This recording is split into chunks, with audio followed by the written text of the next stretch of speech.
এক সময় যেখানে ছিল বিশাল নীল জলরাশি, যেখানে হাজার হাজার জেলে মাছ ধরত, আজ সেখানে শুধুই ধুলো, লবণ আর পরিত্যক্ত জাহাজ। আজকের ভিডিওতে আমরা জানব আরাল সাগর ভয়ঙ্কর পতনের গল্প। এটাকে বলা হয় পৃথিবীর সবচেয়ে বড় পরিবেশগত বিপর্যয়গুলোর একটি। এই ভিডিওতে শেষ পর্যন্ত দেখুন, কারণ এটি শুধু একটি সাগরের মৃত্যু নয়, এটি মানুষের ভুলের এক ভয়াবহ শিক্ষা। আরাল সাগর ছিল মধ্য এশিয়ায়, বর্তমান কাজাখস্তান ও উজবেকিস্তানের মাঝখানে। এক সময় এটি ছিল পৃথিবীর চতুর্থ বৃহত্তম অভ্যন্তরীণ সাগর। দুটি বড় নদী আমু দরিয়া এবং শির দরিয়া এই সাগরে পানি এনে দিত। আরাল সাগর এক সময় ছিল জীবনে ভরা।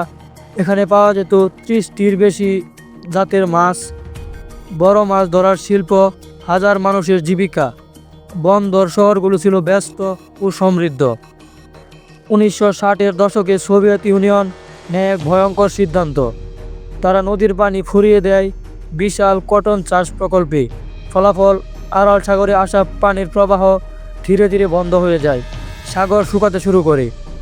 মাত্র কয়েক দশকের মধ্যেই পানির পরিমাণ কমে যায় 90%, লবণাক্ততা বেড়ে যায় কয়েক গুণ, সব মাছ মারা যায়, জেলেরা কাজ হারায়, পুরো শহর পরিত্যক্ত হয়ে পড়ে।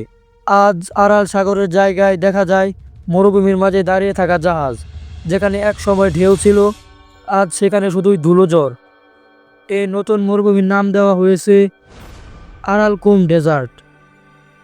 সাগর শুকানোর পর লবণ ও রাসায়নিক মিশ্রণ ধুলো বাতাসে উঠতে থাকে। ফলাফল, শ্বাসকষ্ট, ক্যান্সার, শিশু মৃত্যুর হার বৃদ্ধি। এটি এখন বিশ্বের অন্যতম দূষিত অঞ্চল। 2005 সালে কাজাখস্তান সরকার একটি বাঁধ নির্মাণ করে। এর ফলে উত্তর আরাল সাগরের কিছু অংশে আবার পানি ও মাছ ফিরে আসে, কিন্তু দক্ষিণ অংশ এখনও মৃত। আরাল সাগর আমাদের শেখায়, প্রকৃতিকে অবহেলা করলে তার মূল্য পুরো মানবজাতিকে দিতে হয়। এটি কেবল একটি সাগরের গল্প নয়, এটি মানুষের লোভ ও ভুল সিদ্ধান্তের পরিণতি। এক সময়ের বিশাল আরাল সাগর আজ শুধুই একটি সতর্কবার্তা। আপনি যদি চান ভবিষ্যৎ প্রজন্ম এমন আরও আরাল সাগর না দেখুক, তাহলে প্রকৃতিকে রক্ষা করাই আমাদের দায়িত্ব।